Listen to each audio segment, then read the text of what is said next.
کراچی کے شمال اور شمال مشرق میں بادلوں کی تشکیل شروع، آج سے مونسون ہواؤں میں شدت آنے کا امکان، شہری تیار رہیں۔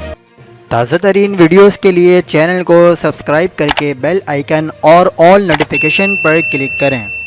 آپ کو بتاتے چلیں کہ کراچی میں اگلے 24 گھنٹوں کے دوران مطلع جزوی آلود رہنے اور گرج چمک کے ساتھ بارش کا امکان ہے۔ کراچی میں آج سے مونسون ہواؤں میں شدت آنے کا امکان ہے، شام میں بارش کا سلسلہ شروع ہو سکتا ہے۔ محکمہ موسمیات نے کہا ہے کہ آج شام یا رات سے 13 اگست کے دوران کراچی میں گرج چمک کے ساتھ بارش کا امکان ہے۔